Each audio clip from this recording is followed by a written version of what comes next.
Hey guys, Larry Karp here. This is the Language of Music 4. Originally I was very excited about this because I thought I found some unique definition or description of what music really is. And then I delved in deeper into all the information, and I got even more confused, a little more confused about it, because I have so much information.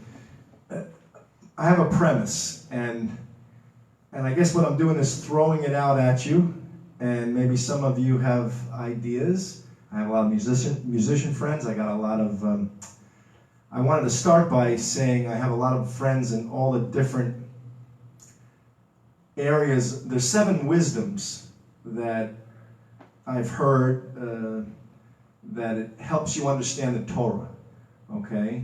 And I've been talking so much about the purpose of life, and music is the purpose of life. Music is part of the purpose of life in fulfilling that purpose, as are the other 7 wisdoms. So let me tell you the other 7 wisdoms. So from what I know, there's astronomy, mathematics, geometry, chemistry, philosophy, logic and language, and music. Okay, now, I divided these. When I first heard the list, I don't know if they're in that order. I don't remember. One of my rabbis at a yeshiva that I first went to, translated it inside the text for me, and I wrote them down, and then I gave it some thought. Now, my first inclination always is when there's a list given in the Torah, that order is meaningful and purposeful. So, and then there's other information that leads me to believe that I sometimes think to myself, you know, we're in a mess. I mean, the mess is that we have 8 billion people on this planet. You know, Sarah Silverman has a thing on her Twitter page that I've always noticed. It sticks out in my mind. She has this little quote that says, and I'm not even probably saying it exactly right, but it's we're on a planet suspended in space, and I always think about that because it's what a beautiful statement to get you to realize that we're suspended in space. You get the laws of gravity, I guess, and all these things, but we're there, right? So that's very shocking, and also, I guess it makes you think about that there's a God, and it leads you to believe all kinds of stuff. So, why was I saying that? I was saying that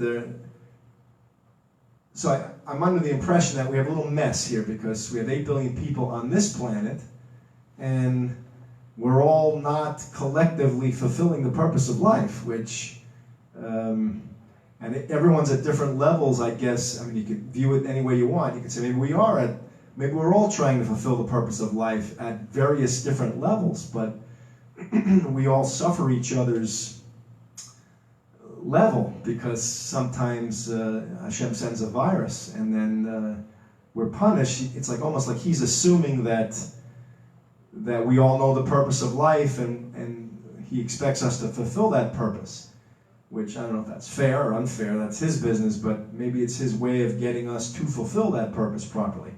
So that led me to believe that leads me to believe that sometimes orders in the Torah, I'm a little skeptical of orders. Like I sometimes think that maybe they don't think that through. They didn't think that through completely. Like maybe they didn't have the insight to make the right order because they were in a time when people weren't fulfilling the purpose of life properly, so therefore their thoughts might have been just off-kilter a bit. I mean, I can go deeper into this, but I don't really want to, and I just feel like all I'm saying to you is that, so I ordered them in a new order, which I thought was what, why, how. I've learned this from Rabbi Noach Weinberg, from Eshet Torah, that there's an order of things. You find out, for any endeavor, for any creation, if you want to know anything about anything that Hashem's created, including Hashem himself, but not the creator himself, what is Hashem? Why is he? And how does he function wisely and aesthetically, right? Aesthetically pleasing. Remember we spoke about functionally wise and aesthetically pleasing. That to me is the way to divide anything up, to find out information on any topic. So those are the subjects, right? Any creation is a subject. Any predicate is an action, right? Anything that man or any creation does in the world, so that is an action. So that also can be analyzed, what, why, and how. And then I wanted to show you this, which is why I got a little hesitant to even do this sharing and teaching, whatever you call it.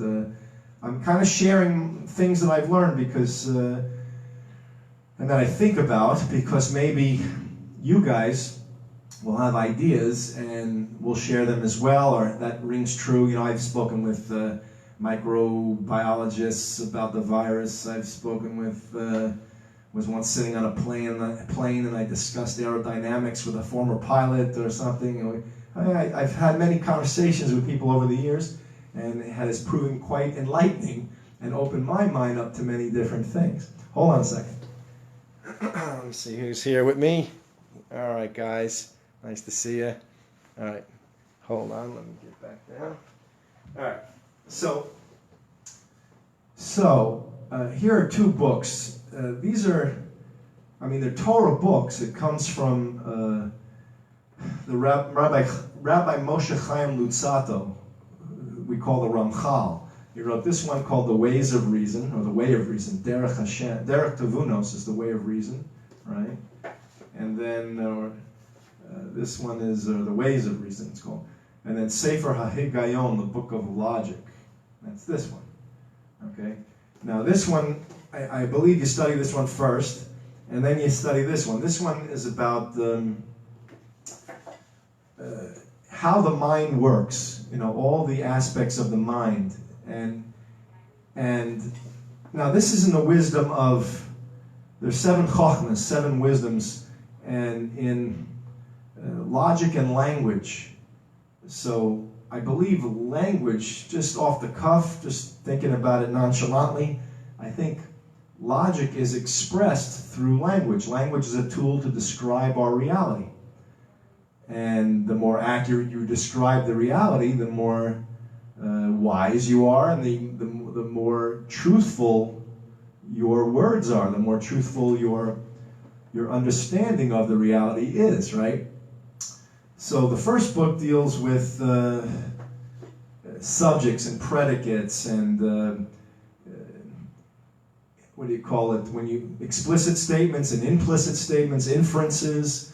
I mean, I'll read you the whole contents. I'll read it to you right now. I'll tell you. But I wanted to say one thing about the seven wisdoms there. And these are just general categories. So I divide them to what, why, how. So what is the creation? Everything that Hashem created, that's astronomy. That includes everything. All the planets and everything, you know, all the bodies, the heavenly bodies. The supposed 9 planets of our solar system, and then everything else in the vast universe, right? That's astronomy. Then you have mathematics is the counting of those things. So this is what. This is the what. Then why is philosophy, and I'll get to that. But so the what is astronomy, mathematics, geometry, and chemistry. So mathematics is the counting of things, and you know, whole things, and then fractions thereof, decimals, all those various things that we learn in junior high and high school. And then, so that's the what? Astronomy, mathematics. Then geometry is the shape of things and their relationship to itself, right?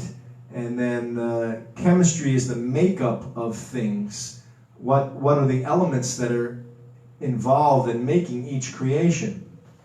And then you get into Hebrew, you know, how Hebrew was the first language, and Hashem used Hebrew to create the world with those 10 sfirot, and then Adam Arishon, the first man, named all the animals in Hebrew. A kelev is a dog, and those letters that make up that word are the essence of that animal. I mean, it's like the chemistry of the makeup of that animal. So I'm trying to open up all your minds to things, you know, maybe you're thinking in a certain level, and most, if not all of you, don't know why we're alive until you know that we're here to, again, the purpose of life. We're alive in this world to earn the life of the next world by fulfilling 7 obligations if you're not Jewish, by fulfilling 613 obligations if you are Jewish, and then also fulfilling those 10 steps to strive for immortality. So I notice that everybody thinks down here, you know, not striving for immortality. So maybe you need a little goose. So I'm giving you a little push, you know, because maybe if I throw all this information at you, I'm under the impression Hashem will clear it up in my mind and crystallize it so I'll have clarity. And also I'll be throwing it at you, and maybe we'll help each other, and it'll open your mind up to things. Maybe some of you doctors are trying to find cures for something, and you're stuck, and you don't know how to push forward. Let me just open you up a little, and maybe it'll help, you know. So, okay, so you got astronomy, mathematics, geometry, and chemistry. And there are so many other, if you took a university curriculum book and looked at all the courses and all the subdivided areas of study, they'd all fit under those concepts. So like, let's say you did biology. So biology would probably be under the study of chemistry. Physics would probably be under the study of chemistry, as well as probably geometry too. Maybe some overlap, I'm not sure, but I'm in the pursuit of trying to learn these general categories and all their derivatives so that I could understand the world in which I live and be truly wise about it, so that I can make wise statements, descriptions of the reality, and wise moves in my own life. And also, if I'm trying to be a teacher, a rabbi, a posek, I want to make wise moves for everybody. I don't want anyone to suffer because of my ignorance, right? So the wiser I am, the better I can direct somebody as well as myself. Okay, so that's the what of life. So you could think about that, and you know, I got a lot of friends that are doctors and stuff. So you probably are involved in chemistry. You have to take chemistry. You got to learn biology. You know, then that's the makeup of the human being. I have friends that are veterinarians, and so they got to study the workings of an animal, the biology of an animal and how it functions. They try to compare it to a human. They see, we're close to mice, we're close to monkeys. They figure, you know, they look at the bodies of us. I'm not a big advocate for experimentation on animals in order to help ourselves, you know. I also, I'm trying to use whatever knowledge I have at this point. Maybe, I don't know how I'm going to say this. Maybe I shouldn't say this because I don't know enough to say it yet. Let me just get to the topic at hand. But, all right, so then that's the what. Then you got the why of things. Of the 7 wisdoms, I think philosophy is closest to understanding the why of things. Philosophy, you philosophize, you try to figure out, why did that just happen? Why did he do this? Why are men like this? Why are women like this? You try to philosophize, why did God do this? So that's why I put that there under the why. And then you got the how of life. How do we express ourselves? How do we communicate about all the other 5? We use logic and language. That's the working of the mind, logic. And I'm going to read the contents of these 2 books. We're going to work it down until we get to music. Just giving you a general idea of things. So this sharing is for everybody. It's not just for musicians, although my musicians friends, I hope you'll chop it, understand what I'm trying to say, listen, try to get it, and then come with your experiences and your understanding and give me some ideas, and maybe you can say, oh, Larry, I think this is what this is, and maybe you're right. And I'm open to it. I'm just trying to, you know, figure it all out for myself. You know, sometimes because you're so distant, maybe you've never heard this stuff before or never applied it to music or any other area of life. So maybe because you're distant from it, you're objective, you're so distant, you just listen to me. I'm stuck in my own trees in my own forest, although I try to always step back and be completely objective. But sometimes you get caught up in this because either the mind is so involved in something or Hashem doesn't let you see the whole big picture sometimes. Remember, He's in control of everything. and He gives you the thoughts and the wisdom. So I'm kind of at His mercy, which is another reason why I'm just doing this, because I'm hoping for His clarity. You're going to help me, give me the clarity so I can move on. Remember I said that my head is a little more advanced than my fingers, and I'm trying to master this art form, this language of music, which is the seventh chokhmah, the seventh wisdom, and if I do, maybe it'll open my mind up on how to better serve Hashem and fulfill the 7, 6, 13, and 10 obligations that we have. Okay, so let me just read to you this table of contents of the ways of reason. Okay, just so you. Ooh, ow! Hold on, let me see it. I'm a little klutzing today. Let's see. All right. The ways of reason. Okay. Yipes.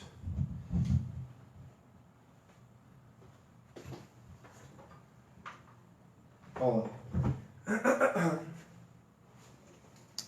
Guys with me? All right. Thanks, guys. Hold on a second. Okay. So now this was a book I think put out by the Diaspora Yeshiva, and they studied the Ramchal's book, and I think they kind of geared it toward learning the Talmud, the Gemara. So here you got chapter 1 is the Talmudic method, and chapter 2 is elements of debate, and those are like the purposes of statements. I'm going to graze over this, and I'm going to tell you my musical things that I found as I compare music to a language, any language. And then I'm going to try to, I had to kind of think for myself and hope for Hashem's guidance in order to make sense of all this information and put it all together. Sometimes, sometimes these books have maybe 70% of the information you need to know, and then something you have to get from experience or put something together. This is what I found in order to get as far as I got so far with my understanding. But my head is ahead of my fingers, and I got to catch up. So I'm trying to, I organized a practice of 26 exercises in 6 books. It's like, if you look at it as 6 books or 26 exercises, 26 is the name of God in Hebrew. So I came out with 26 exercises that hopefully will help me master the instrument, which will help me master the speaking of the language of music. Then I realized that if I organized music in this other way, which is by the divisions of a language, letters, syllables, words, phrases, sentences, paragraphs, chapters, sections, books, texts, volumes, and works. If I ordered my practice in that way, then it would be geared more toward making meaningful sentences, because I would see what makes up the sentence and what the sentence makes up, right?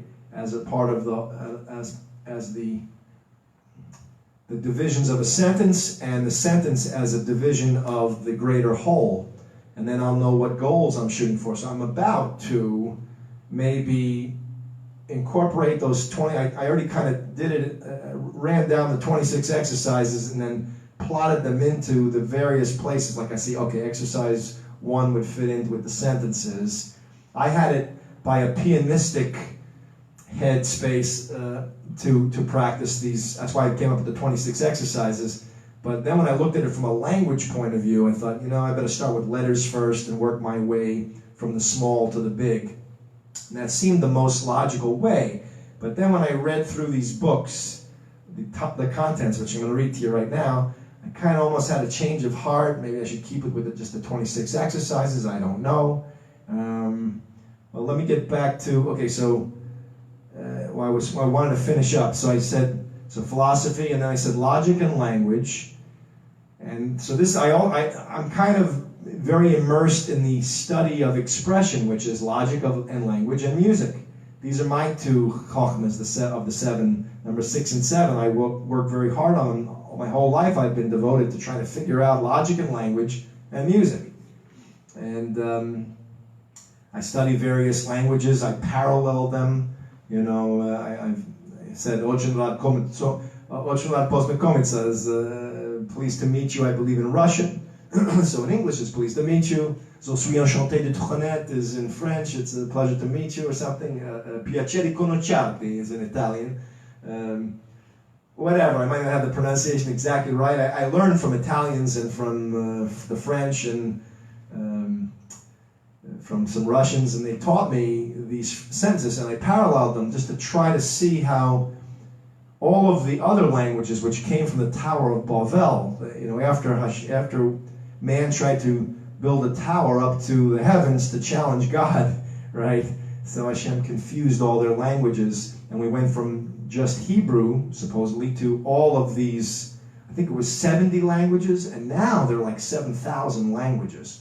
There's a website called SIL, S-I-L, I think it is, something of linguistics or something, I'm not sure, I forgot the title, but they listed out 7,000 verbal languages and 125 nonverbal sign languages, which are related to the 7,000 verbal languages. Like you'll have English, and then you'll have English Sign Language.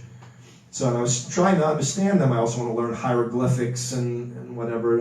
Eventually, I might go back to Israel, and I'll have to see things and find stuff. And I had in my mind that I should learn what's on those Egyptian walls, so I can understand what's written there. There are petroglyphs out and all kinds of glyphs, a lot of glyphs going on. Supposedly, I don't know if we've had visitors from other universes and planets that have made these crop circles and these glyphs on mountains and whatnots and caves and things, and left instructions for their people or things for us to find, or who knows what. But I'm trying to be knowledgeable of all these areas so that I can piece together what the truth is about this place. Right now, safe to say, we're alive to earn the life of the next world by fulfilling those 7 obligations, 613, and the 10 steps to immortality. And that's what we should be involved with all day long, every day.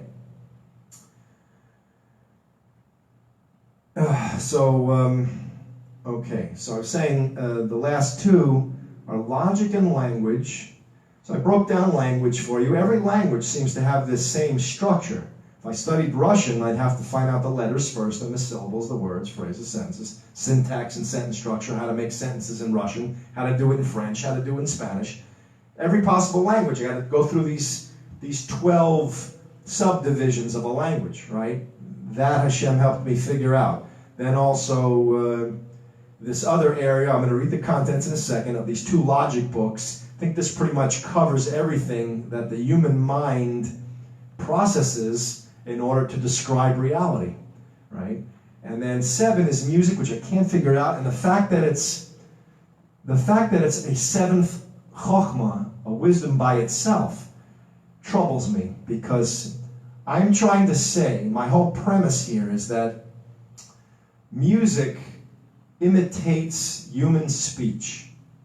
Music imitates human speech. Now, why do I think that? I've been to yeshivas throughout my life, and when I first walked into yeshiva and I heard these are schools for studying Torah, where the Orthodox Jewish people, we study Torah. And so they're all sitting there, and they're singing the Gemara. And I was amazed, and right? So the voice goes up. If we go to the store, then we can go tomorrow, right? So that's an if-then statement, which I learned from the book. And I see that my colleagues have all these melodies for all the various types of sentence formulas, all the possible combinations of subject and predicate. And I'm freaking out. Listen to them sing, and you get the message from just the intonation, just from the way they're singing. I don't even have to understand the words. They're going da da da da da da da da da da. Oh, it's an if-then statement, right? And I was trying to figure out then for all the other. There's 3 possible subjects. We're going to do those today. That might be the only thing I get to do today in detail, maybe, just to show you how I applied it to music, and then you'll see why I'm struggling with this issue of assigning meaning to music in a certain way that, how do I say this? I've discussed this with various musicians. I remember having a conversation, I told you, with Chick Corea, with Michael Brecker. I discussed how music, I said, do you think music's referential? And Chick Corea said, no, but you can't say the word cat, but you can describe catness musically. And then I had a very fine teacher at Mr. Maggio, Vince Maggio, and he taught me about imagery. Like you say that when you sing, I was trained to accompany singers, like I accompanied my mother, and in most language, that's why I gave in the language of music 1 and 2 and 3, I tried to show how when music is combined with a verbal language like English, the more referential language takes precedent, I believe. Like English would be the boss, and music would be the accompanying language, because you use a more non-referential language to somehow depict what the referential definite words are saying in English.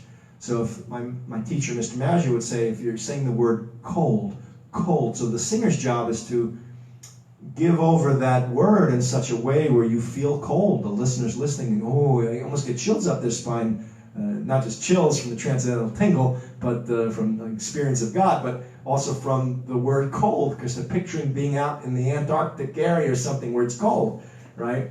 Depending how fine the singer is, they can really convey the message and get the listener to feel something by being sensitive to all those words. So that was my point with that. So I want to say that I guess I'm trying to force music to be referential, but short of giving intervallic combinations meaning. Like what if I wrote a dictionary? What if we all sat down collectively and wrote a dictionary of music? You know, I know there's the Slonimsky thesaurus of musical patterns that I was turned on to when I was a kid, but I think that just goes through patterns. And maybe we need to take the patterns and assign meaning to them. So let's say I want to say a cat. So maybe that's a cat, right? That's the imagery to describe that cat. But what if that is the actual word? And then if we made music referential, this was my first goal years ago. I thought that we would universally accept that as cat. So can you imagine if we gave referential meaning to every intervallic combination, or found intervallic combinations to accurately convey the message of every word in the English language or any other verbal language, then we would all have a deep meaning and understanding. We'd have a deep understanding of the meaning of everything we play in music. So let's say I want to say a cat, the cat is laying on the chair. So we have right? Maybe that's a nice description of the cat laying on the chair. I don't know, right? So that was my first goal, and I think I might still have that goal. I don't know, but why did the Torah list music as the seventh chokhmah? Does Hashem, you know, I heard also in a future time, maybe in the time of Mashiach, there would be an 8-note scale. Instead of a 7-note scale, it'd be an 8-note scale. I don't know what that means. I've also heard in other claims in the world, which I don't hold are true, but they say that this interval is the devil's interval, this tritone. Meanwhile, jazz is very much based on that tritone. Right? So they say that the jazz was the devil's music. I don't know. Maybe at one time they did. Maybe it's just that interval, and then we could play anything else. Maybe what I'm pondering with meaning for the pitches, giving referential meaning to the pitches, maybe that's what really music should be, and we just avoid the tritone, that interval, avoid the devil's interval, unless we're speaking about the Satan, the devil. I don't know if that's what we have to do. I haven't heard in any Torah source that that's the case with that, so I'm not sure. So I have questions. I'm still trying to finish the whole Torah, so I'm giving you the information right now, and then as I finish the whole Torah, you'll be hip to all the points that I would probably make, and then we could talk about them intelligently, and then I could throw new information at you once I get the whole Torah learned in English first, and then Hebrew and Aramaic, and then we'll iron out what this is, what music really is. And also we'll iron out all those other 6 chachmas of the 7 wisdoms, right? So then what is music? Is it just the language of imagery, does it imitate the human voice, or does it have the potential to be referential and actually, I'm taught that, so Hashem confused our languages, and we went from Hebrew to all the 70 languages, and then it branched off into 7,000 languages. So did Hashem make those 70 languages, or did man make them? I don't remember hearing that insight. I don't know where that came from. Hold on a sec. Just make sure I'm on here with you guys. All right, guys. Stay with me. Thanks. Okay. So that's where I'm at with that so far. So let me just finish reading this context. So it was in chapter 1, there's 11 chapters. Chapter 1 is the Talmudic method. Chapter 2 is elements of debate, which are, I'll read them to you in a minute. Then chapter 3 is types of statements. Chapter 4 is juxtaposition of statements when you compare one to another. Chapter 5 is inferences. There are things that aren't explicit, things that are implied, and you have to infer what the meaning is. You know, like we did with Noah, and it said that Ham told his 2 brothers outside what he had done. So I'm inferring that Ham didn't want to do something evil. Maybe his intentions were very good. I inferred that. I drew an inference out from what was explicitly stated. You know, and Hashem seems to want us to do that. I think Hashem wants us to train our mind to be aware of all these things. Once you know the table of contents of these 2 books, you'll know what you need to be aware of, what man needs to be aware of as far as the workings of his mind. And we shouldn't play games with this, and we shouldn't leave it to chance or happenstance, all right? We should use these various areas and control them and be masters of them. If you know there are only 3 subjects, right? A categorical subject, which is all, a partial subject, which is some, and a particular subject, which is one. So you have all or none, some or one. So that's only 3 possible subjects for any possible sentence a human being could possibly make. That's a very calming and reassuring thing. So know that and then master it. And now if you know there are only 11 possible predicates, so then and now we have to combine them, which I'm going to try to do. And then I translated it into music, so it was quite a feat. And yet when you do that, then you master those combinations, then you speak more eloquently because you're confident what you're going to say and why and how, right? And also when you know those 11 possible predicates, and again, back to my friends and my colleagues in the yeshiva when they were singing stuff, so if I know I'm going to do an if-then statement, I know that I have to, if I want to communicate to listeners all the time, and I want to do it accurately and effectively and efficiently in the shortest amount of time, which I haven't been too good at lately, I apologize, I've been speaking for like 3 hours, I need to master this too so that I can get right in, know the statements I have to make, the right intonations, so that you can hear the intonations. You don't even have to be looking at me. You could be making food in the other room. Maybe, I don't know, I'm stretching the limits of our imagination, but you're there doing your thing, and you're hearing the intonation in my voice. If I go here, then I don't do this. And you can hear, Larry just said an if-then statement. So if we could communicate like that so efficiently and effectively with such control verbally, non-verbally, and in the language of music, which is audible but not referential. So I don't think it's a verbal language. Maybe it has the potential to be verbal and referential, but it's audible, it's heard. It's not like a sign language that's seen, or can only be perceived with the eyes. It's a language, or with the touch, as you learn Braille. You can someone who's blind, chas v'shalom blind, or who feels, and they can learn the language. They read with Braille just by touching and feeling.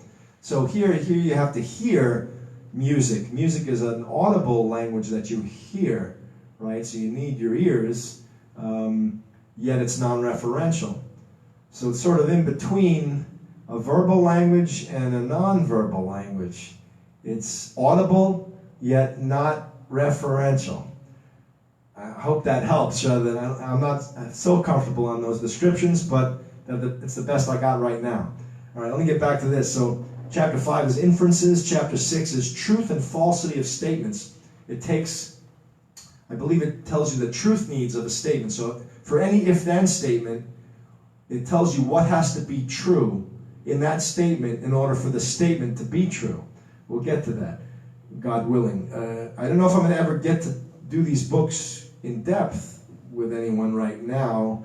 I think I need to learn Hebrew and Aramaic fluently and go through the whole Torah fluently and test this out on the Torah maybe before I can really feel comfortable delving in depth. Maybe I'll just ponder it in order to get some more truths for the language of music, and maybe I'm not meant to have the complete truth of music yet. Maybe Hashem's holding it back for me until I finish all my Torah studies. I don't know. Okay, chapter 6, truth and falsity of statements. Chapter 7, creating syllogisms. Now, syllogisms are like paragraphs, right? So you'll say something like, if A equals B and B equals C, then A equals C. And that's a paragraph of 3 sentences, right?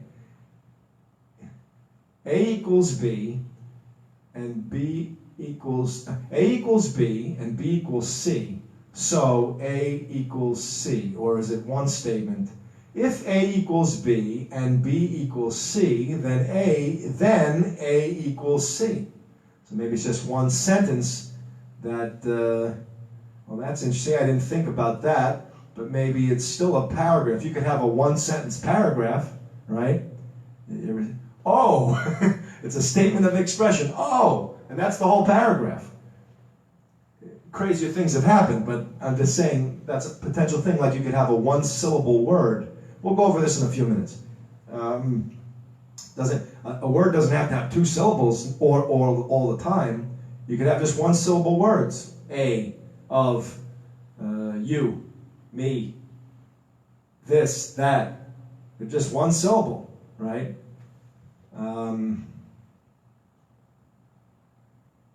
You have contractions, which are I am, 2 words put together, or an abbreviation. You have abbreviations of 1 word and contractions, which are 2 or more words put together, right? With an apostrophe. All right, we'll get to all that. I'm just throwing everything at you. Chapter 7 was creating syllogisms. Chapter 8 is acceptance and rejection of ideas. Okay, and then chapter 9 is elements of debate in detail, and then chapter 10 is the order of study, and then chapter 11 is logical terminology. Okay, that's that book.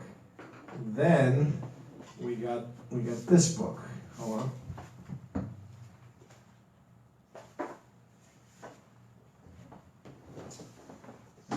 Let's see.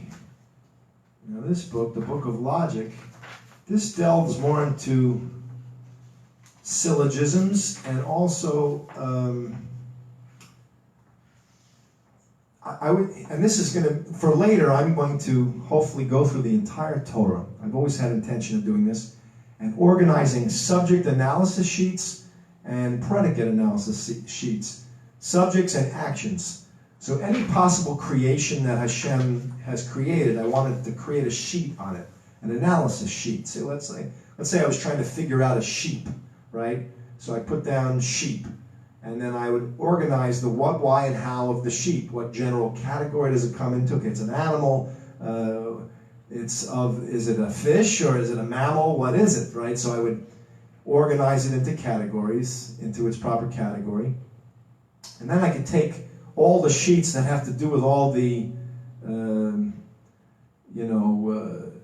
non-fish or beasts of the land, organize all them, put them in size order. I don't know what order I'll put them in, but then it would be easier to understand everything. I notice in a lot of books out there that people don't they don't approach the information completely in this way. And I've always noticed that I think that everybody could be wise and knowledgeable of every area of life. I don't think that areas have to be so challenging or turn anybody off just because someone has an interest or not. Like, I think everyone has an interest in everything. I would love to know how to cook great, beautifully. And yet I've never had to learn, but if I went to a cooking school and they did it what, why, how, or I got to a point later on, because I'm a little older now, I guess I feel I could do the what, why, how myself of every subject in life and figure it out myself. I don't need to go back to school, and I learned how to learn. My dad always told me that, and my teachers always told me, learn how to learn, and I believe it was climaxed with what Rav Noach Weinberg taught me, what, why, how, and then everything just started to get put into order there, and I realized, all you have to do is figure out what, why, how for anything. Anytime I meet a young person, and if we start talking or something, I met some teens who are struggling with school or something, and I told them, I said, look, organize it what, why, how. I had one of my cousins, I remember discussing this, and I said, organize everything what, why, how, and you'll just get the truth like this. So that's how I apply myself to any subject. And I think sometimes a lot of these textbooks, that like the college textbooks, the high school textbooks, sometimes they're so filled with verbiage, so much information not ordered in the what, why, how way, that it turns off a student who could potentially be a master. He could be an Einstein, he could be a rocket scientist, whatever, a master of microbiology, if he just had it presented to him in the right way. So sometimes, not blaming the teachers or the textbooks, but I'm saying that, look, there are 8 billion people, and I'm under the impression, I've known for a while, that most, if not all of us, don't know the purpose of life, and we don't know how to fulfill that purpose properly. And once we learn that information, so all the other information of life should just fall into categories, what, why, how, into categories, and we understand everything. Each one of us should be a master of every subject of life and understand how to perform every action. There are action charts I wanted to make, so for any action, how do you blow the shofar? How do you play piano? How do I eat? How am I supposed to eat? A lot of us don't know how to diet. What's the right way to eat? I was going to give a little session on that and sharing on that and give you everything I've learned about eating. I've learned what kind of damages my body and what helps me, stay healthy. So the Rambam wrote a treatise on logic in his Mishneh Torah, which I was going to read eventually too. Let me get to this book now here. So knowing logic and language is very important. I was going to put these in how, why, what order maybe, or how, what, why, because maybe you need to know logic and language first in order to understand all the other 6 chokhmas, 6 wisdoms of the 7. Let's see here.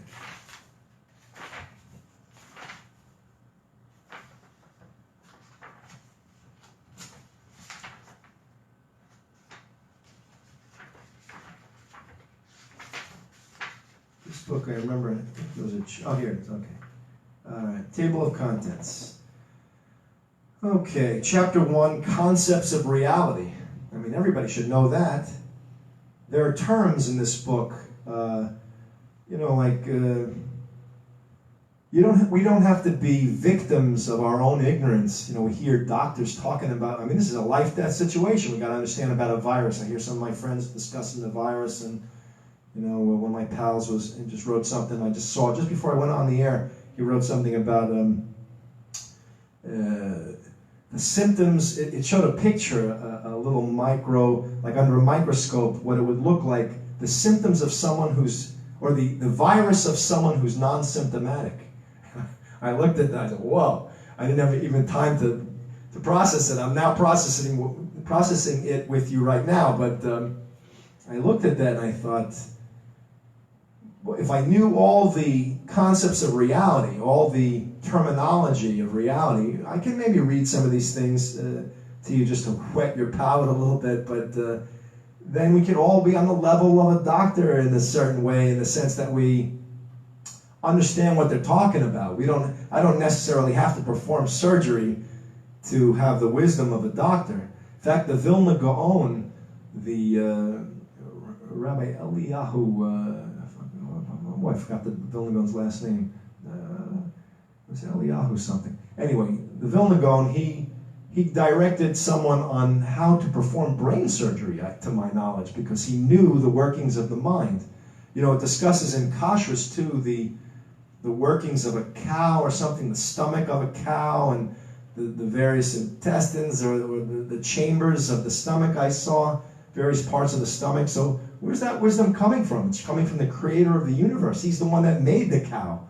So he's telling us through passing it down, either written or was it in the written word or orally, and he passed that down to us so that we know, how to keep the kashrus laws and whatnot.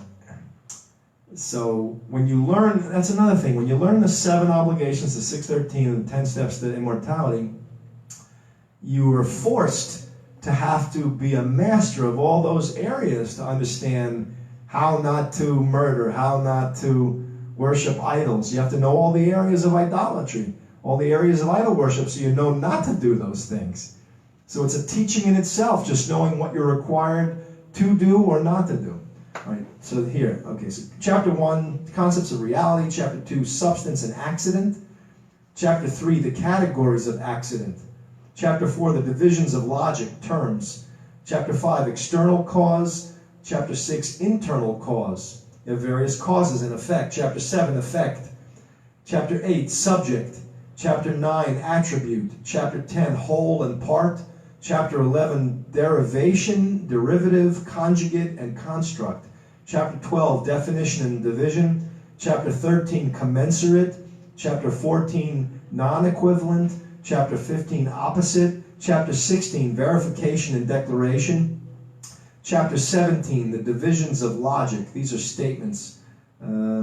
Before we had concepts of reality, we had terms.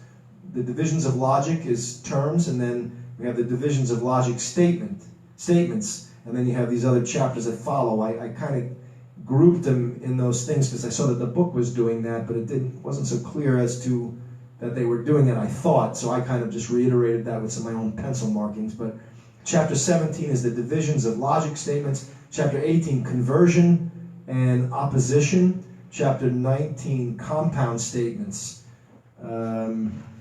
Chapter 20, the divisions of logic, syllogisms. So that's the next area. So there's like 3 so far. So now it's the divisions of logic, syllogisms. That's chapter 20. Chapter 21, practical application of syllogisms. Chapter 22, refutation of syllogisms, how to refute syllogisms. Okay, then you have chapter 23, the divisions of logic.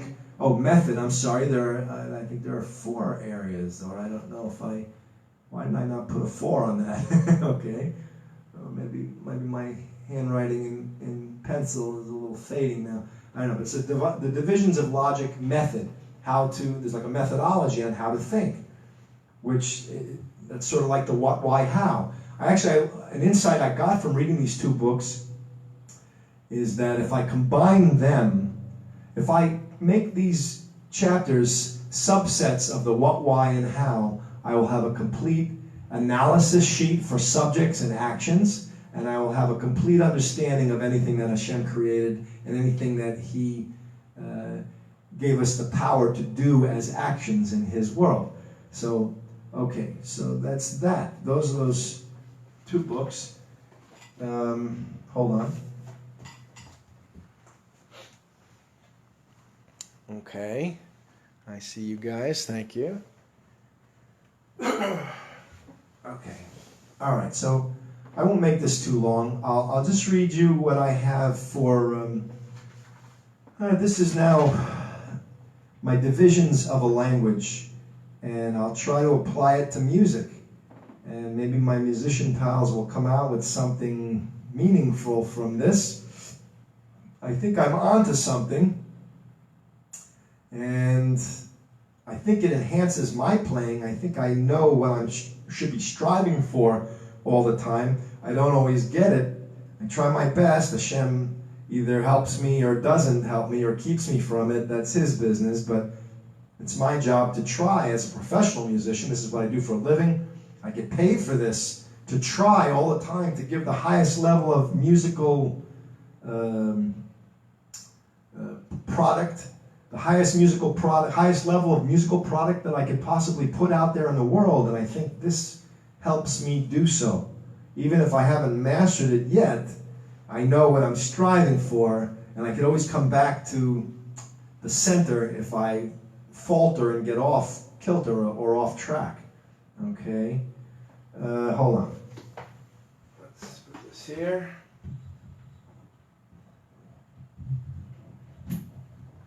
Okay, I don't know how far I'll get, but let's see. So we got.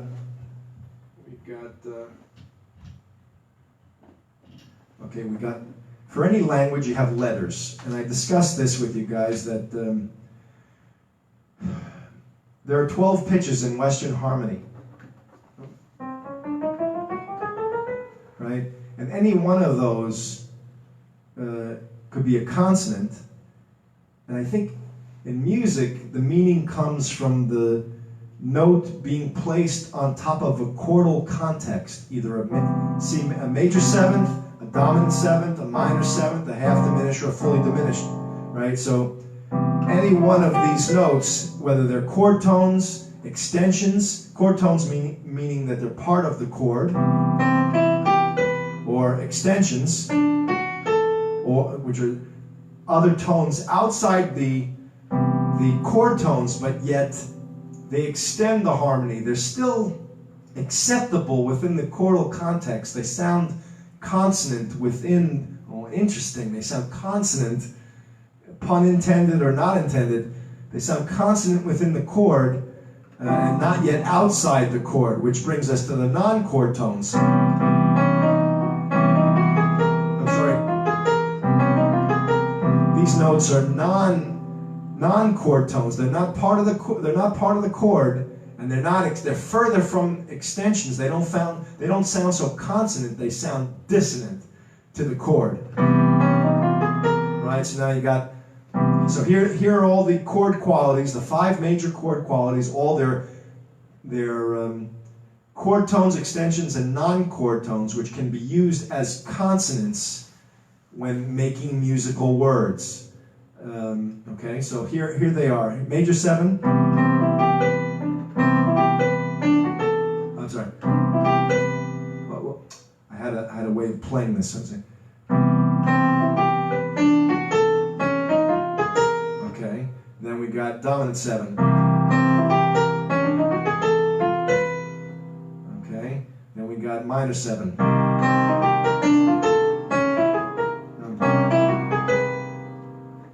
Half diminished. Then we got fully diminished. Okay? Alright, so those are the consonants, which are the chord tones, extensions, and non-chord tones. Now vowels would be the rhythmic subdivisions between a start note, a starting consonant, and a goal note. A start note and a goal note, which is the starting consonant and the ending consonant. If I made a word like wow, right? W-O-W in English, wow. So I have the first W is the start note. The last W is the goal note, and the O is the vowel. Wow. It tells my mouth to go like this. Wow, right? To shape that. So same in music, I believe that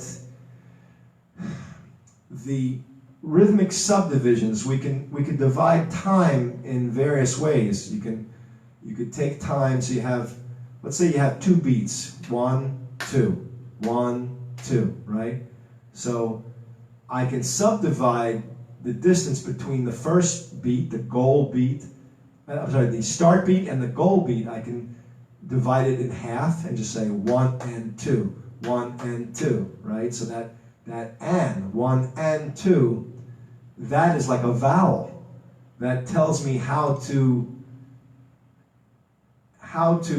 I should subdivide that time, and I can put, and that in music we call that voice leading. We're going to take another consonant, we're going to take some other note, but because it's on what we call the upbeat, the in-between beat between a starting note and a goal note, it has less weight. And especially in swing music, ooh, loo, loo, loo, lee, loo, loo, loo, loo, when you accent the downbeats, okay? So now I'm combining everything I learned in music school with what I'm learning from a language and logic. And I'm combining the two, and I have to bounce back from the two worlds, back and forth, so that I can translate everything. I've never done this before. And I'm trying my best. I hope I'm making myself clear. But now I'm seeing what I have to do in order to communicate this. Okay, so let's say,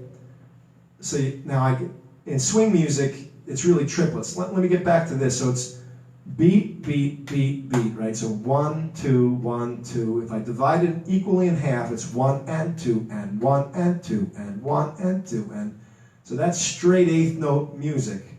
You know, there's 2 kinds of music that I notice in life. There's straight 8th and swing 8th. Swing takes a lot of practice because you're forcing, you're making 2 notes sound like they're parts of 3 partials, and it takes a little practice because you're not always playing. You're playing.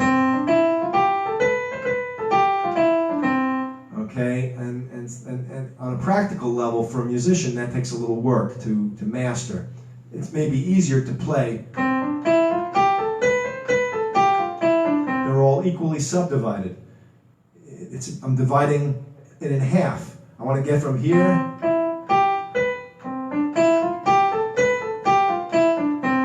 right? So those middle notes are the voice leading, and they are the vowels. So, and this translates into sentences, you know.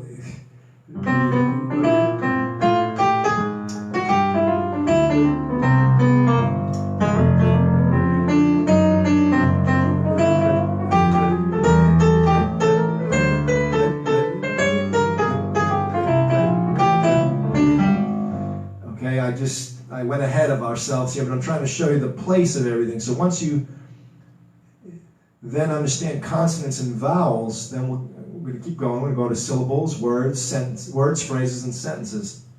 And then I'll just touch on the other stuff up to works, right, from the paragraphs, chapter sections, books, text, volumes, and works. But I'll try to be a little more detailed from letters through sentences, because that's what we musicians do on a daily basis. We're trying to create sentences. So maybe the more meaningful our sentences, then we'll have a better chance at making more meaningful paragraphs, chapters, sections, books, text, volumes, and works. Okay, so let's get back to, now we're still in letters, and we're talking about vowels. And let's say now we divide 2 beats, a start note and a goal note. We're going to divide it into, from that start note to the goal note, we're going to divide it into 3 parts now. Okay, now we're getting into swing music, because it's 1, 2, 3, 2, 2, 3, 1, 2, 3, 2, 2, 3, 1, 2, 3, 2, 2, 3, right? So now, I want to get to here, from here to here. So this helped me create certain scale lessons for myself, or practices, scale drills. I figured I could get from here to here going many different ways, but let's say I want to get the easiest way just so I can practice my body mastering the triplet, the three subdivisions, the vowel that's divided in three parts.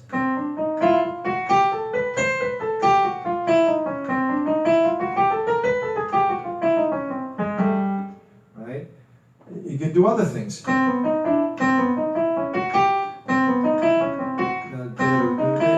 sorry.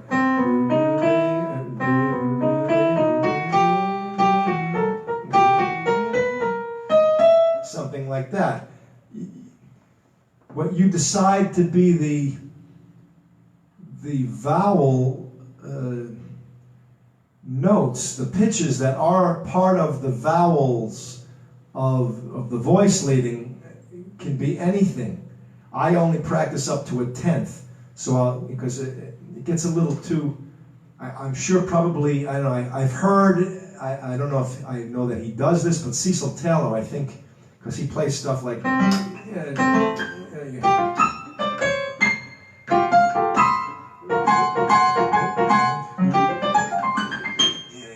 A lot of very far-reaching voice leading and vowels. But to me, I guess I had to make a decision early on. I don't know if I will.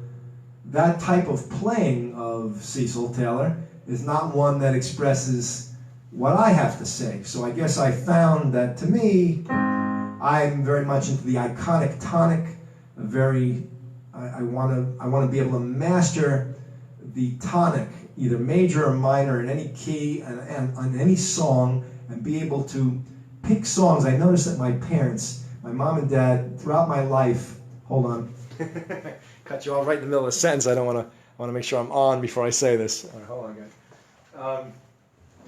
My mom and dad always picked beautiful songs, the hits of the hits. Growing up, I heard the tunes that they picked, that they forced me, but made it a top priority for me to learn. All those songs were hits. I mean, they never had a bad tune on our repertoire list. It was always like the most popular tune, the most well-structured tune. It was interesting on every one of the 10 areas of music which we discussed in the other videos. Issue, message, mood, style, lyrics, melody, and accompaniment. You have intervallic variables, the IVs, the SVs, sound variables, the RVs, which are rhythmic variables. Then you have accompaniment. You have chordal variables, the CVs, and arrangement. All the 5 methods for accompanying any melody, which would be walking a bass line, arpeggiating, chordiating, meaning just playing the chord underneath something as a pad, as a support for the melody. Inner movement, holding a chord, but then moving the inner voices, and then which my teacher, Mr. Maggio, was quite a master of. And then 5 is stride playing, like Art Tatum and various other players like that in that realm.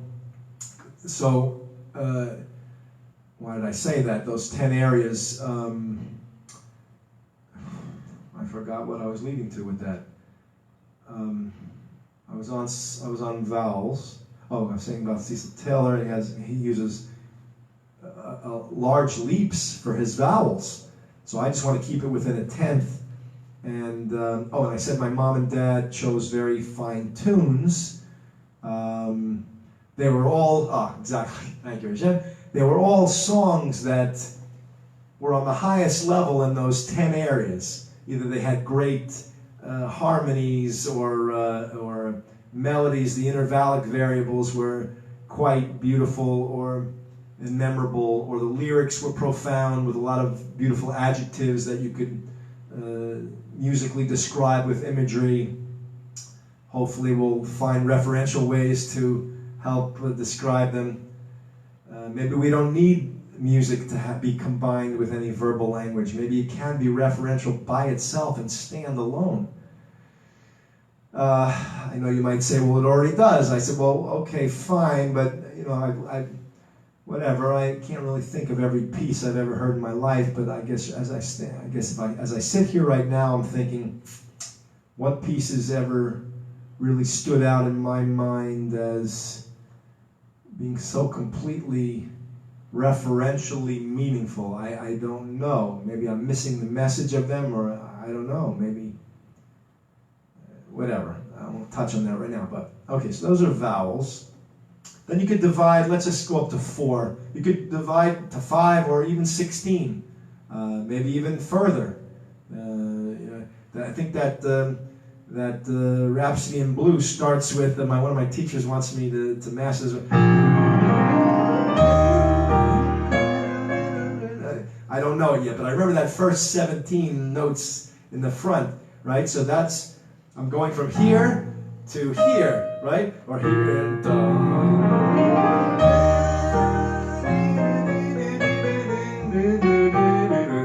I forgot that note, but point is that it's start note, goal note, and voice leading and vowels of 17 notes until you get to here.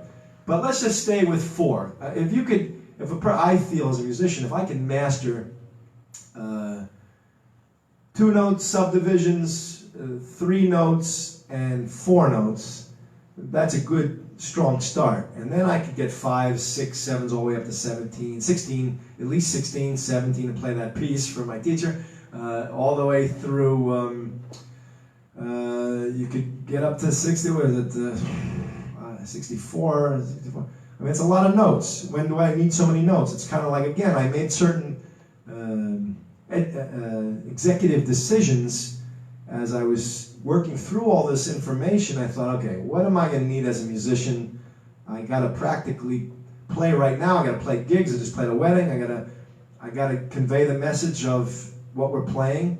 What's going to help me do that? So I felt it's necessary just to master up to 4. Okay, I don't know many musicians that have all this information and have mastered up to subdivisions of 4. I know that there are a lot of people that can play those 17 notes so beautifully and technically smooth and whatnot, but they may not understand the why and the how and the what of what they're doing. Understand? So that's why I'm calling this to everyone's attention. This is very humbling as well. There's no reason for any musician to be ever arrogant or think they're hot stuff, because most likely they have not mastered this information, and I believe this information to be quite necessary to be a master of this language of music, which is the 7th chokmah, which I still haven't quite figured out yet. Is it begging for organization? That's why Hashem made it the 7th one, and He wants us to organize it, or it's in a category by itself and it needs to stay in that category. I don't know. Some musicians might debate me. It's probably easier to say, oh, hey, Larry, man, it's a category all by itself, and you don't need to really think through it that deeply. It's just imagery, man. We're just playing, we're just making, we're saying what's in our hearts, we're just speaking. You may be right. However, it could be that it has deeper meaning. Let me give you an example. Like, let's say, I know that this leads me to believe that what I'm about to play leads me to believe that it can be organized further and should be. Okay, here. Let's take I Got Rhythm. It's a song, right? Let's have a solo on I Got Rhythm called Rhythm Changes. That's what us jazzers call it, because we're using the chord progression of I Got Rhythm. You should try to stay toward the melody, but I'm going to, let's say this was my 3rd or 4th chorus, and I got there logically and organically to what I'm about to play now, and I'll try to make, I'm going to try to make two 4-bar sentences, or it's 2 8-bar sentences.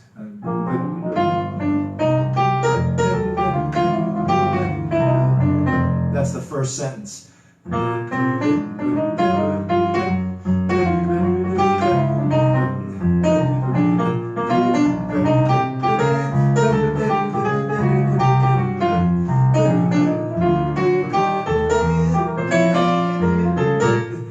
Okay, and then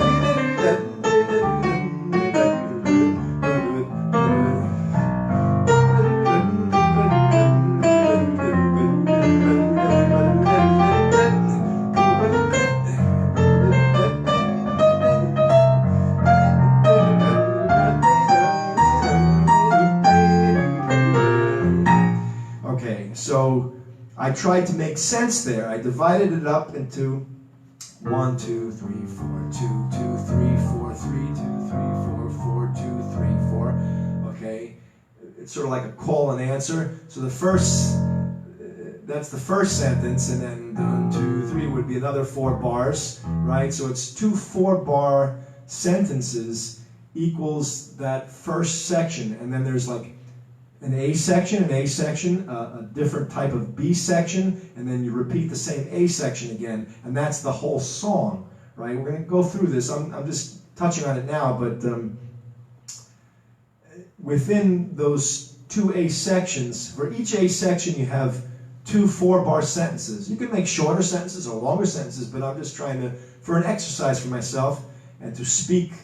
Some people tell me I don't play long enough lines, so I always gave this thought, and I just tried to elongate my line by making 2 4-bar sentences. And then, so all I have to do is say, all I need is 2, 4, 6, 8. Really, 8 sentences that make sense within themselves and within each other. In comparison to each other, they're logically developed, and that makes sense. And this is all from logic. This is all what I learned about logic, and so you understand more about what I'm trying to shoot for with this, why I'm doing it this way. So that's why I don't completely believe what my colleague might say, man, it's just, playing from your heart, just, speaking imagery and whatnot, or just saying what you feel. There's no rules, man, there's no rules, we just play what we want. I don't agree. I think there are rules. I'm trying to figure out what they are. And again, another thing I've learned about life, I think that because we have the 7, 6, 13, and 10 rules, obligations to live by, or else we get punished a lot of times by death, right? We can lose our life if we don't follow these rules. That means they are what Hashem expects of us, and they are important. It's a matter of life and death. So I think everything in life has rules. If I talk to my doctor friends, there are laws and rules of chemistry, of biology, of physics. These are facts. These are foundations and facts. They are immersed in those facts. They tell us, hey, there's a virus. It's airborne. It can be caught airborne. It can be passed airborne to someone. I mean, these are facts. They're trying to figure out and lay down the laws. They're trying to lay down the rules. Okay? So all this information is tied together. These 7 wisdoms, we should all know this. It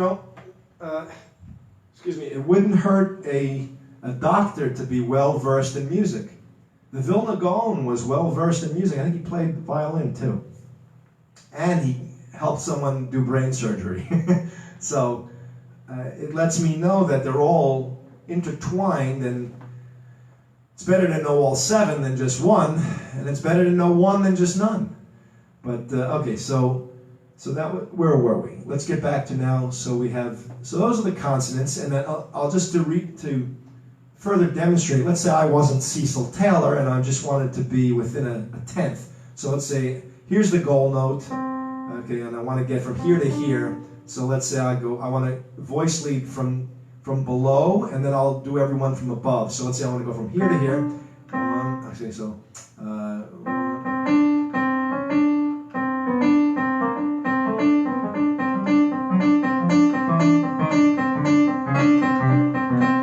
Sorry. I'm messing. See, it's hard once you get past the 10th. My hand's not that big. I do reach a 10th to a certain degree.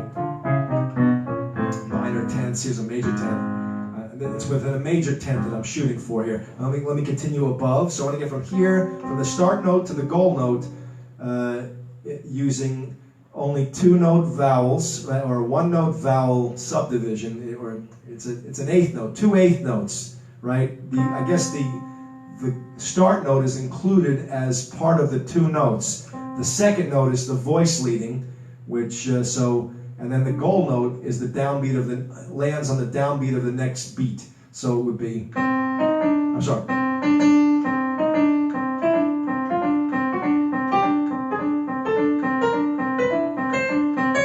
I'm sorry, I made them into swing eighths. They should be straight eighths.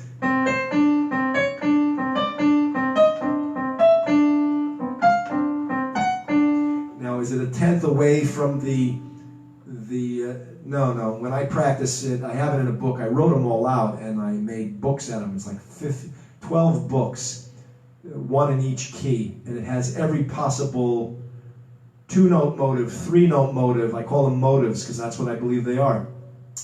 They are the cells that make up words, musical words. So I went through and I listed them all out. Okay? I guess if I were ever going to give piano lessons, which I'm not doing yet, this is the best I could do right now. I want to master the information, and then once I'm cooking and you see, oh, Larry's got it down, man, then maybe I'll consider teaching it, but I have to figure out maybe there's a way to disperse the information when I don't have to do too much one-on-one because I don't got too much time for that. But I have so much to study with the Torah, and then these presentations I do with my mom, and also what I do tomorrow night, the Truth Seeker Show, the Karp Family Show, the Truth Seeker Show, and then occasionally these little presentations, like for the language of music. I can kind of shtick them in once in a while, but there's so much to do with those two in preparation for those things, and thinking and pondering, and yet I have to also do studying and practicing and exercising and making myself a better individual to master this, so that the proof will be in the pudding. I'll just demonstrate it and you'll see. I hope that was a little informative, what I was doing. And another little trick for you musicians, little tricks of the trade, the last thing you play in the first sentence is probably the most logical thing. It doesn't always have to be the case, but 9.5 times out of 10, the last thing you play in the first sentence could probably be the first thing you play in the next sentence. So,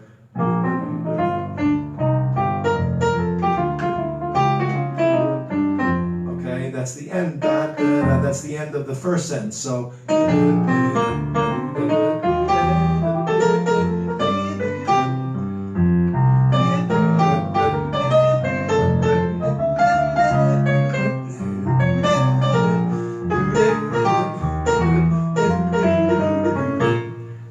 that's how you make logical sentences, I think. I don't know any other better way. Or else it's just aimless rambling. Back to that again. We don't want to do that. I'm trying to help us avoid aimless rambling in music and in life. Don't aimlessly ramble through your life. Don't do that. Know the purpose of life and fulfill the purpose of life properly. So you could learn the purpose of life from all these endeavors. Hashem, I think He gives us these endeavors, you know.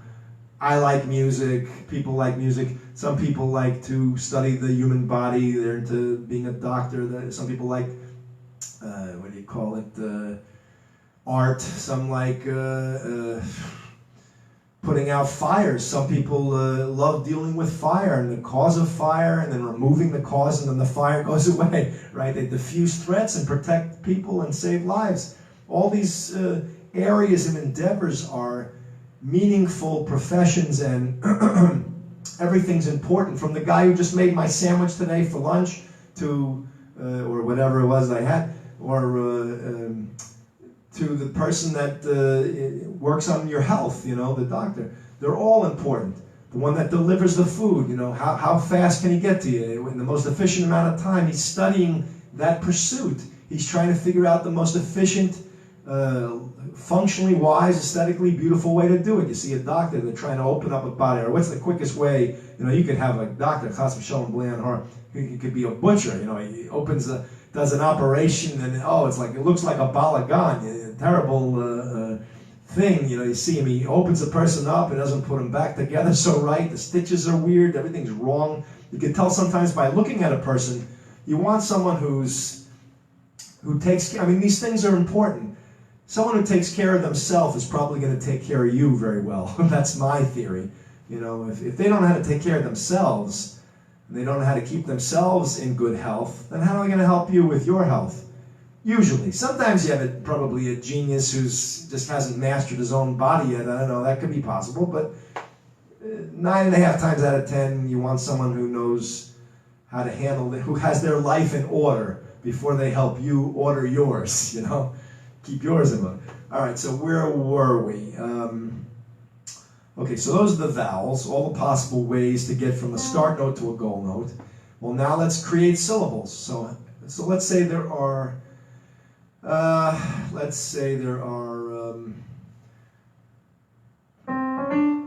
so here's a 2-note syllable, or is it, I haven't figured out how to categorize these yet. Hold on a second.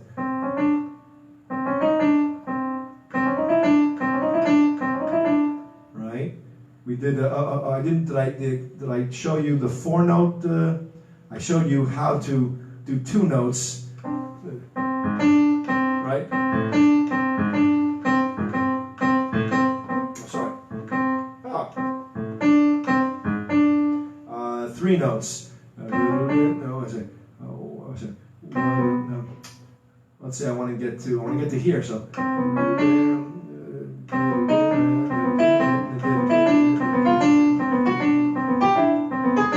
Now I want to go 4-note vowels, right? I want to get to here. That's it.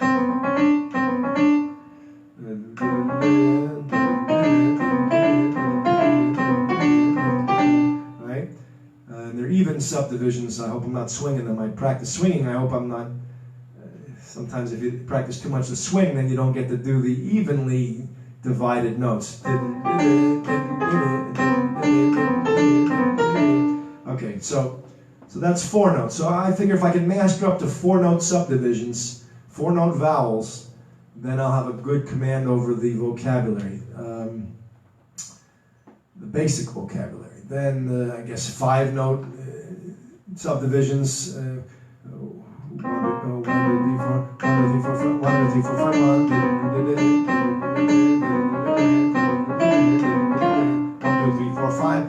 4, 5, 1. Okay, and you could go through. There's, endless. Not endless, but it's a large number of possibilities. I only wrote the books going up to 4, and that in itself was very large. It's a book this big. That's just one book. And there are 12 of them, and I'd have to master them in all 12 keys. One is each key. So if I master all 12 books, I'll have complete control over all of the vocabulary up to 4-note vowels. All right, syllables. Hold on. All right, guys, you with me? All right, it's good to see you. Okay, so now, syllables. So let's say you have a word. So what did I do before? 1 and 2 and 3. Now these are swing 8th notes are really triplets, but the first 2 partials of the triplet are tied together. So instead of I'm going, so it's like 1 2 3 1 1 2 3 1 instead of 1 2 3 1. I go 1 2 3 1. This one is a longer note, and it's held for the first 2 counts of the first 2 parts of the triplet. So, let's say,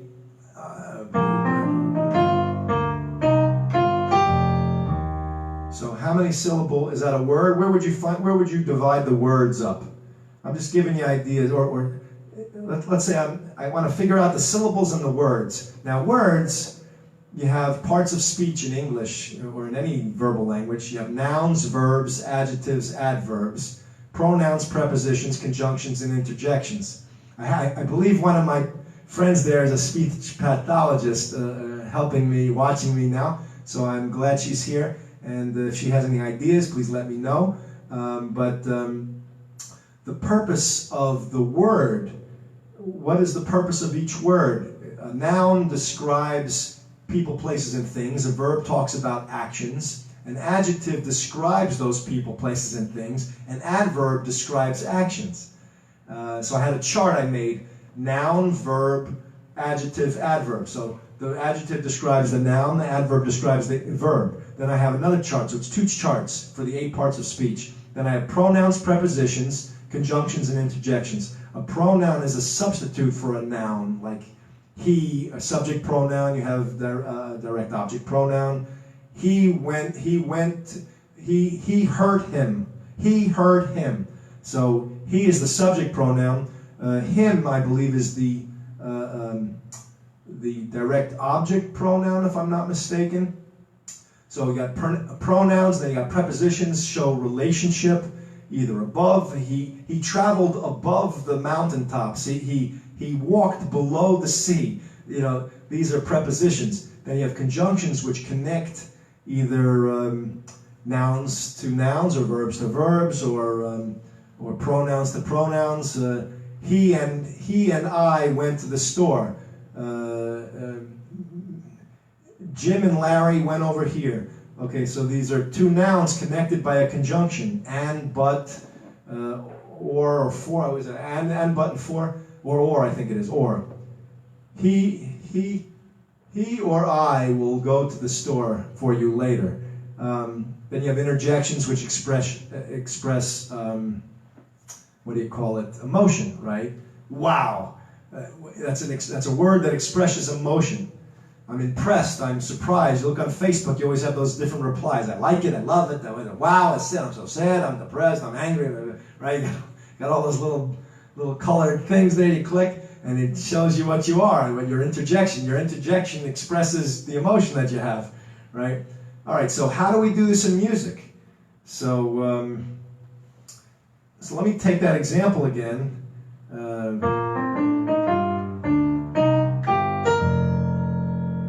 Okay. 1 and 2 and 3, 4, 1, 2. Doesn't that sound beautiful? It's just such a beautiful, simple, clear, logical, and organic statement. And that's how I think music should be. So, I mean, I don't always have to play like that. I could speak more. It doesn't have to be so consonant with the chord changes. I could use those extensions or non-chord tones, right? Let me see here.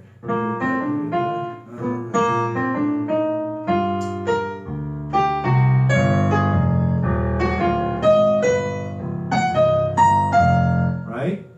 There's other ways to say things. Depends on what you want to say. But so what are the syllables and words now?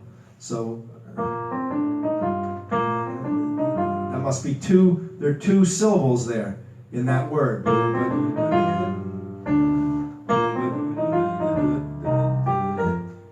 Huh. So it must be that there are 3 syllables in that first word. 1 and 2 and 3. 1 and 2 and 3. But I'm leaving out this note.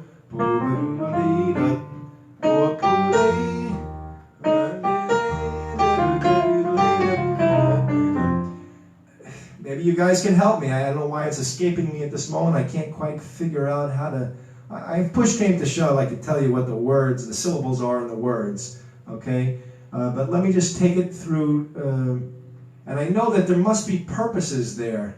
Like, how do I say a noun? What kind of a word? What words am I using? Are they nouns? Are they verbs? Are they adjectives? What gives the meaning to... What delineates what's being said there? I mean, in English or in any verbal language, it's more precise and referential, as we said in the beginning. In music, how do we make it sound referential, and how do we make it sound meaningful? That sounds intuitively meaningful to me, but I want to label everything and categorize it. So because I'll tell you something, when I'm playing, I'm thinking split-second stuff here in my mind, okay? And I'm value judging everything I play. What did I just say there? Was that meaningful? Was that not meaningful? And sometimes it's going so fast that it's like you see on a computer. It's like a graph, like I know in music programs you see like there's a when you record music you see these sine waves and stuff. And it's like this blur. Judging the blur as it's going by so fast. And I know there's got to be meaning there. So if I practice, if I slow it all down and in my practice, write out what that is and all the options. If I know there are only 8 parts of speech, so let's say this is a noun, okay? Maybe this is all, right? All, this is some, and this is one.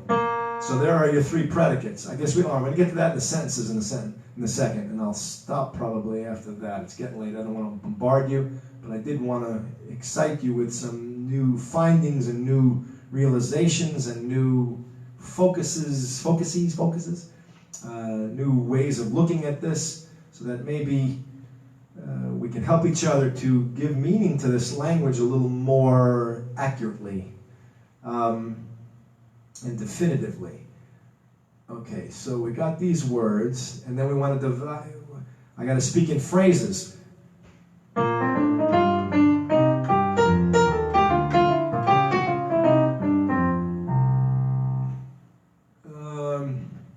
It sounded like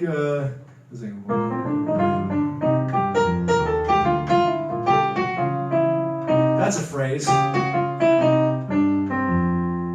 think, and that was the first sentence, right?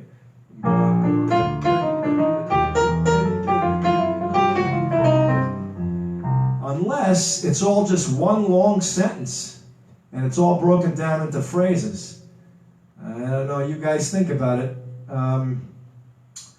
Okay, so I'm going to try now I'm going to read you, this will be probably as far as I get.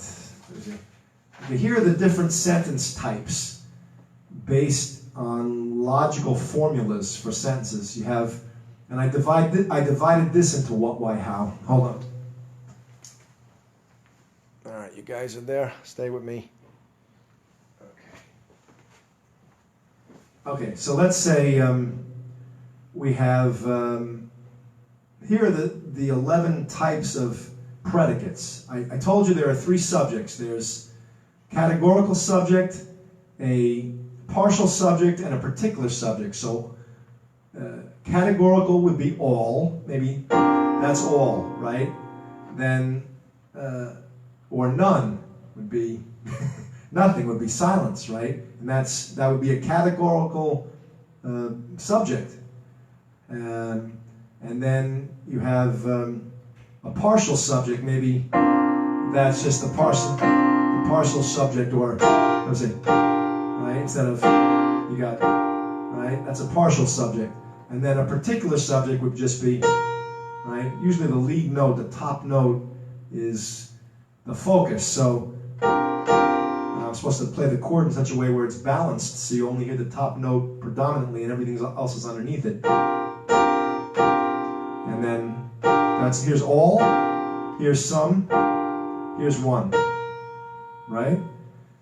Okay, and then here are the 11 possible predicates divided into what, why, how order, and then I'll stop here because it's too much. Okay, predicates, what? You have a simple predicate, you have, that's number 1. 2 is exception, 3 is exclusion, 4 compound. Then you have the why. You have 5 is a qualified predicate, 6 is a consequent, 7 is discrepancy, 8 is preclusive. A how, you have 9 conditional, 10 hypothetical, and 11 comparative. Now each one of these predicates has a certain signpost that I call it, inside the sentence. So when you combine a subject with a predicate, you have certain signposts that let you know which type of predicate it is. So for a simple sentence that combines any one of those 3 predicates with this simple predicate, any 3 of the subjects with the simple predicate, you get these examples like 1, you have all or none are something. Some, number 2 is some are something, or 3, one is something, right? Then you have, there's the positive and the negative. You have number 4, all or none are not something. 5, some are not something. And 6, one is not something, right? Okay, then you have, for exception, you have all except some or one are or are not something, right? Then exclusion is one alone is or is not something. Compound, you have number one of the compound. Compound sentence would be one and the other is or is not something. Two, not only this one, but even that one is something. Three, or is not something. Three, this one, and needless to say, that one. Four, either this one or that one. And those are compound statements. Then you have qualified statements, which you have either certainly, possibly, doubtfully, or impossibly. Then you have consequent statements, because or since or therefore. These are the signposts. Because of this, one should do this. Discrepancy. One should do this even though, in spite of the fact that, right, that's a discrepancy. Preclusive. One should not do this, but must rather do that. It precludes, instead of this, it precludes that action. Instead, we must rather do this. Then you have the conditional statement. This one should do this, provided that, or as long as, or with the stipulation that he does this. Then you have a hypothetical, which we mostly use as, if that one does this, or this happens, then this one should do this. And then you have a comparative sense. Just as that one does this, so too should this one do this. Okay? That's it. I hope I probably confused you even worse than when you first got here, but I think I opened your mind up to all these statements. So these are all the subjects and predicates. And in music, I assigned meaning to them. I gave translations for them in music. But we don't have time and I'm too tired. So maybe there'll be another sharing of this when I know further and better what I'm doing. But I just wanted to open your minds up to this information. I hope it was helpful, get you to think a little bit. If anything I could tell you, master the 7 obligations, the 613 obligations, know the 10 steps to immortality, master those things every day, make every action an obligation-fulfilling action, and also look into those 7 chokhmas, the 7 wisdoms: astronomy, mathematics, geometry, chemistry, philosophy, logic and language and music, and all their derivatives. You know, all the other types of subdivisions that fit into those categories, like physics also is probably part of chemistry. All right, so that's it. I love you. I just wanted to throw this at you and see if it helps anybody, and if anyone gets any ideas, any bright ideas, throw back to me the information, share with me what you've come up with, and maybe it'll help us come to some definitive truth as to what's what here. Okay? I love you. Have a good night. Good night, guys.